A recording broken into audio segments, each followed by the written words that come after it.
شریعت کی پاسداری ہے تو پاسداری ہے. اعلیٰ حضرت اتکاف بیٹھے ہوئے تھے, افطار کا ٹائم ہو گیا تو جو بچہ گھر سے کھانا لایا کرتا تھا وہ ذرا دیر ہو گئی اسے. تو آپ کچھ بیمار رہتے تھے تو کھانا بھی پرہیزی کھاتے تھے, کسی اور کے ساتھ شامل بھی نہیں ہو سکتے تھے. وہ دیر سے آیا کھانا لے کے افطار کا, کھانے کے بعد دوا بھی لینا تھی.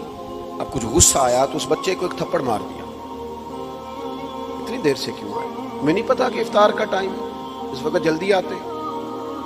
کھانا رکھ لیا, بچہ چلا گیا. تراویح کی نماز ختم ہوتے ہی خدام کو بلا لیا, فرمانے لگے بوڑھا ہو گیا ہوں, غلطی ہو گئی ہے. ایک بچے کو غلطی سے تھپڑ مار بیٹھا, پتہ نہیں اسے گھر سے ہی انہوں نے دیر سے دیا. مہربانی کرو ڈھونڈ کے لاؤ اسے. بچہ تھا, سردی کی رات تھی, کہیں چھپ کے سو گیا. ساری رات لوگ ڈھونڈتے رہے, حضرت بھی بے چین رہے. یہاں لوگوں پر دلیلیں بڑی ہوتی ہیں, کہتے انہیں بھی تو اگوں انج کیتا سی نا, میں کلائی اگوں ٹھیک ہو جائے گا, بھائی ہوں اگوں نہیں کرن لگا. آپ دلیلیں دے رہے, جرم کر کے اس پر دلیل دے رہے ہو, ظلم کر کے اس پر دلائل قائم کر رہے ہو, زیادتی. اور یاد رکھنا کچھ بندے ایسے ہوتے ہیں جو تمہیں کچھ نہیں کہہ سکتے, ماڑے ہیں, غریب ہیں, کمزور ہیں, تمہیں کچھ نہیں کہہ سکتے. لیکن اس مظلوم سے ڈرا کرو جو تمہیں تو کچھ نہیں کہے گا, پر رات مصلی پہ بیٹھے گا تو رب کی بارگاہ میں تمہاری شکایت کرے گا. اور جو اللہ کی بارگاہ میں روئے گا نا کہ مالک میں ماڑا ہوں, اس لیے میرے ساتھ یہ سلوک. تو پھر حضور نے فرمایا مظلوم جب دعا کرتا ہے تو آسمان کے دروازے کھل جاتے ہیں سارے. یہاں لوگوں کو پرواہ ہی نہیں ہے, فکر ہی نہیں ہے. ڈھونڈنے لگے لوگ, تلاش کر رہے ہیں. صبح سحری کے وقت وہ بچہ مرضی سے اٹھا تو ملا, اسے مسجد میں لایا گیا. تو اعلیٰ حضرت فاضل بریلوی رحمۃ اللہ علیہ نا اس بچے سے کہنے لگے پتر تجھے ایک تھپڑ مارا تھا, میں ساری رات سو نہیں سکا, چل مہربانی کر مجھے معاف کر دے.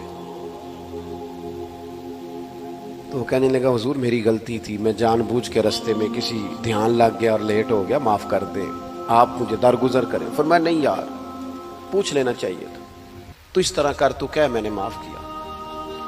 کہنے لگا حضور آپ کیا کر رہے ہیں, میرا تو گھر یہاں سے چلتا ہے, میرے تو باپ دادا آپ کے مقروض رہتے ہیں, ہمیں تو آپ نے پالا پڑھایا, سارے کام آپ نے کیے, آپ کیا کر رہے ہیں؟ فرمایا نہیں پتر کمزوری ہو گئی, بھول گیا, چل معاف کر دے. یہ جرات کرے نا آج. چلیں سیاستدانوں, وزیروں, مشیروں کی بات نہیں کرتا, جو پڑھا لکھا ہونے کا دعویٰ کرتے ہیں, جو درویش صوفی ہونے کا دعویٰ کرتے ہیں, وہ بتائیں کبھی کسی سے معافی مانگی ہے؟ اپنی پگڑی کے شملے کوئی ساری زندگی اونچا جانا الا ماشاءاللہ.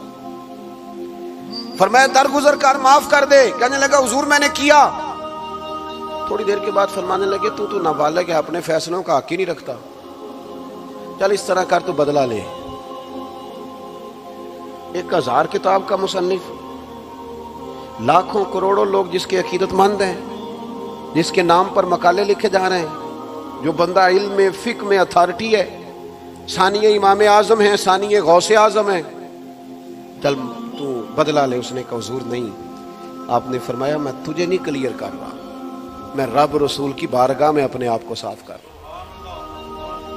وہ مان نہیں رہا تھا تو اس کا ہاتھ پکڑ کے اپنے منہ پہ 2 دفعہ مارا, پھر دونوں ہاتھ باندھ کے معافی چاہی, پھر اپنی جیب سے پیسے نکال کے اسے دیے, پھر تھوڑی دیر باتیں کی تو وہ ہنسا, اور جب وہ ہنسا تو فرمایا گواہ ہو جاؤ سارے, اگر میں نے اسے پریشان کیا تھا تو میں نے ہنسایا بھی ہے, میں نے دل جوئی بھی کی ہے. اگر اللہ کریم نے مجھے صبح قیامت اس بچے کے حق میں کھڑا کیا تو تم سارے گواہی دو گے. میرے عزیز, انسان بڑا اپنے کردار سے ہوتا ہے. وہ کہے میری زبان سخت ہے, لوگ مجھ سے ڈرتے ہیں تو میں بڑا ہوں, وہ تو تیرے شر سے بچ رہے ہیں میرے بھائی, کہ تو توہین نہ کر دے, تو تیرے شر سے بچ رہے ہیں. آپ اتنے بڑے آدمی تھے لیکن اپنے مزاج کے لحاظ سے کسی جگہ پہ, بلکہ حضور کی بارگاہ میں پتہ کیا کہتے ہیں؟ کہتے ہیں میں خانہ زاد کہنا ہوں, صورت لکھی ہوئی. اتنی بڑی بات بھی کم ہی کسی نے کی ہوگی. اب میں آپ کو سمجھاؤں کیسے, یہ مشکل شعر ہیں, یہ نعت خواں بھی کم ہی پڑھتے ہیں. میں خانہ زاد کہنا ہوں, صورت لکھی ہوئی, بندوں کنیزوں میں میرے مادر پدر کی ہے. کہتے یا رسول اللہ میں کوئی نیا نہیں, میں آپ کا خاندانی غلام ہوں، خانہ زاد، پرانا غلام نہیں ہوتا جدی پشتی جس کا باپ بھی وہاں ملازم تھا، دادا بھی پڑھتا، کہتے میں وہ والا غلام ہوں حضور، خانہ زاد کوہنا ہوں۔ اور کہتے ہیں حضور ہمارے نام نہیں لکھے، ہماری تو صورتیں آپ کے رجسٹروں میں درج ہیں کہ یہ ہمارے نوکر ہیں، میں خانہ زاد کوہنا ہوں، صورت لکھی ہوئی بندوں کنیزوں میں میرے مادر پدر کی ہے۔ یا رسول اللہ میری ماں، میری دادیاں نانیاں وہ آپ کے گھر کی پرانی کنیزیں ہیں، اور میرے باپ دادا وہ سارے آپ کے گھر کے غلام ہیں، اور نئے نئی خانہ زاد کوہنا ہوں، خاندانی غلام ہوں، صورت لکھی ہوئی۔ آپ تو ہماری شکلوں سے واقف ہیں۔ اعلیٰ حضرت بریلوی ایک چھوٹے سے شہر میں رہتے تھے، ہندو، سکھ، آریہ، کچھ بدھ مت، عیسائی، اس کے بعد نیچری، چکڑالوی، رافضی، تفضیلی، خارجی، اتنے ساری گروہ بندیاں تھیں، لیکن اس کے باوجود آپ ان کو پڑھ کے دیکھیں، ان سارے لوگوں کے بھی ستھرا عقیدہ، کہیں وہ پریشان نہیں تھے کہ یہ کہہ رہا ہے تو وہ کہہ رہا ہے تو میں کدھر جاؤں تو پتہ نہیں کون، نا نا نا نا، وہ جہاں تھے پورے پکے تھے اور مضبوط تھے۔ ہم بڑی جلدی گھبراتے ہیں، اللہ جانے کیوں گھبراتے ہیں، کس بات کی پریشانی ہوتی۔ ایک تو نظریاتی پختگی تھی، اور اس پر یہ کہ وہ رہتے ایک چھوٹے سے شہر میں تھے بظاہر، اور ایک چھوٹے سے محلے میں، محلہ سوداگران بریلی شریف۔ اللہ نے مجھے توفیق دی، میں نے آپ کا وہ گھر بھی دیکھا جہاں آپ رہتے تھے، اور وہ گلی بھی دیکھی جہاں سے آپ گزرتے تھے، لیکن وہاں بیٹھتے تھے، سوچ جو تھی نا وہ عالمی تھی۔ اس وقت مسلمانوں سے کہتے تھے اپنا بینک بناؤ، اس وقت وہ کہتے تھے کہ بڑی بڑی تنخواہوں پر بڑے بڑے لوگ تیار کرو جو تقابل ادیان پڑھے، غیروں سے گفتگو کرے، دین کی چیزوں کو واضح۔ اس وقت فرماتے تھے 150 سال پہلے، 125 سال پہلے، کہ ہر علاقے میں بڑی بڑی لائبریریاں بناؤ، نوجوانوں کو پڑھنے لکھنے پہ لگاؤ۔ اس وقت وہ بڑی باتیں کرتے تھے۔ اس وقت وہ کہتے تھے کہ اپنے غریبوں کا خود خیال رکھو، محلہ وائز توجہ دو غریبوں پر۔ ہم نے نہیں نہ دی، ہمارا اپنا مزاج ہے۔ یہ ابھی الیکشن آئیں گے تو دیکھنا پیسے کیسے نکلتے ہیں لوگوں کی جیبوں سے۔ ایک تو ہوگا نا جو الیکشن پہ کھڑا ہے، اور جو پیچھے انویسٹر ہوں گے، ناراض ہو گیا ہو جو کوئی گل نہیں، میں تو چلا جی۔ پیچھے انویسٹر بھی ہوتے ہیں، ان سے ویسے کو ماڑا بندہ کہہ دینا بچی کی شادی ہے تو کہتے ہیں 80,000 میں کر لے شادی ساری، اس سے پوچھو ہوتی ہے؟ اور اگر دفتر بنانا ہو کسی M N A M P A کا تو ان کے پاس گلی بھی ہے، شام کو جلیبیاں نکالنے کے پیسے بھی ہیں، دفتر بھی ہیں، لڑائی بھی ہے، اور یہ کام بھی نہیں کرنے دیتے بعض اس طرح کے لوگ۔ میں نے کہا تھا آپ نے ناراض ہو جانا ہے، تسی لگ پہ صلاح کرن ایک دوجے نال، ہو جاؤ، کوئی ایسی ہو ہلکا ہے یاراں تو برے شم کی طرح نرم، رزم حق و باطل ہو تو فولاد ہے مومن۔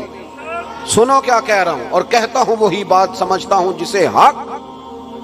بعد میں کہتے ہیں تینوں میں جتایا تے تو میرے آکھے تھانے کچہری بھی نہیں جاندا۔ اپنے لیے جتایا سی کہ قوم لئی؟ اپنے لیے ووٹ دیے تھے، تیری جائز ناجائز پہ تیرے ساتھ چلے۔ جب تیرا یہ ذہن ہے تو جس کو تو نے جتوایا اس کا کیا ذہن ہوگا؟ تجھے پتہ ہے امام غزالی رحمت اللہ علیہ نے کہا تھا حضور بندے مخلص نہیں ملتے، فرمایا تو جتنوں کے ساتھ مخلص ہے اتنے ہی تیرے ساتھ بھی مخلص ہے۔ تو جب نیچے سے نظام گڑبڑ ہے تو اوپر تک کیسے صحیح ہوگا؟ اپنی کچھ خدا کا خوف۔ ابھی تک ووٹ دے رہے ہو نالیوں پہ، گلیوں پہ، سڑک پکی، یہ تو تمہارا بنیادی حق ہے، یہ تو سارے گاؤں والے مل کے بھی اپنا روڈ پکا کرا سکتے ہیں۔ ان سے بات کرو قانون کی۔ آج میرے پاس لوگ آتے ہیں، اپنے دکھ سناتے ہیں، کہتے ہیں جب دعا کرنا، حالات بڑے، لوگوں کی باتیں سنی نہیں جاتی، کلیجہ منہ کو آتا ہے۔ لیکن کمال یہ ہے کہ حکومت اگر ہمارا خیال نہیں کرتی تو ہم ایک دوسرے کا کرتے ہیں؟ بتاؤ، جس چودھری صاحب کے، سیٹھ صاحب کے، نواب صاحب کے دروازے کے سامنے ہوم ڈیلیوری والا پیزا لیے کھڑا ہے 10,000 کا، اس کا بیچارے ملازم کہہ رہا ہے اس کا کہ چودھری صاحب میرا بل زیادہ آ گیا 10,000 روپیہ دو، تو چودھری کو مشورہ دے رہا ہے، سیٹھ نواب ملر اس کو مشورہ دے رہا ہے، کہتا ہے خرچے کٹا، تیرے تے کٹے کوئی نہیں، ہر روز شام کو 10,000 والا، تیرے پیچھے بچے رو رہے ہیں کہ صبح گھی کوئی نہیں، پراٹھے کیسے پکیں گے؟ ہم نے ظلم کیا ایک دوسرے پر۔ جو تھوڑا امیر ہو جاتا ہے وہ تو گاؤں میں رہتا ہی نہیں، اس کی تو پرانے دوستوں سے اسلام دعا ہی نہیں رہتی، وہ تو چلا جاتا ہے، اس کے تو نئے نئے یار بن جاتے ہیں۔ گاؤں سے آ کر پڑھنے والے بھول ہی گئے کس کی ماں نے کتنا زیور بیچا تھا۔ کاش کاش ہم صرف اپنی گلی کا خیال رکھتے، ہمیں M N A M P A کی ضرورت ہی کوئی نہیں تھی۔ صرف اپنے بہن بھائیوں کا خیال رکھتے، ہمیں کسی کی ضرورت ہی نہیں۔ روتے ہیں غریب لوگ، پریشان ہیں، دکھی ہیں، تکلیف میں۔ جس نے 2-3 بیٹیوں کی شادی کرنی ہے اسے رات نیند کوئی نہیں آتی۔ تو میں آپ کو ذمہ داری سے کہتا ہوں، اب جتنی سیاسی جماعتیں اللہ ماشاءاللہ میدان میں ہیں ان سے امید بھی کوئی نہیں۔ اب لوگ کمزور ہیں، وہ کہتے ہیں بڑے بڑے ہم نے چہرے آزما کے دیکھ لیے، کوئی رنگ نظر نہیں آتا۔ خود ہی ہمیں ایک دوسرے کا خیال رکھنا، خود توجہ کرنی، اس پر غور کریں۔ میں امیر لوگوں سے گزارش کروں گا تھوڑے تھوڑے اپنے خرچے کم کرو، تھوڑا نا ٹیلی فون سوچ کے کر لو، اس کا تھوڑا بیلنس بچا لو۔ کچھ تھوڑا سا نا گھر میں کھانا ٹھیک پکا ہے تو فاسٹ فوڈ سے جان چھڑاؤ، کوئی نہیں فرق پڑنے لگا۔ وہ کسی کے گھر میں دیکھو اگر آٹا ختم ہے تو مشکل ہے، اور سب سے زیادہ مشکل سفید پوش کے لیے ہے، جو ہاتھ پہلے پھیلانے کا دیا اس نے تو پھیلا لینا۔ اگر اعلیٰ حضرت بریلوی رحمۃ اللہ علیہ سردیاں آتی تھی تو گھروں میں پتہ کراتے تھے، فرماتے تھے رضائیاں سلوا کے ان کے گھروں میں بھیجنی ہے۔ حضور کیوں؟ فرمایا میں نے کچھ غریب ٹھٹھرتے دیکھے ہیں، پیسے دے دیں گے تو وہ کسی اور خرچے پہ لگا لیں گے اور رات پھر اسی طرح بیمار ہوں گے۔ رضائیاں بنوا کے اس گھر میں رضائی کی جس چیز کی ضرورت ہے وہ دو نا، اس چیز کا خیال کرو جس چیز کی حاجت ہے۔ اللہ کریم کی بارگاہ میں دعا کرتا ہوں اللہ تعالی ہمیں اپنے بزرگوں کے نقش قدم چلنے کی توفیق عطا فرمائے۔ وما علینا الا البلاغ۔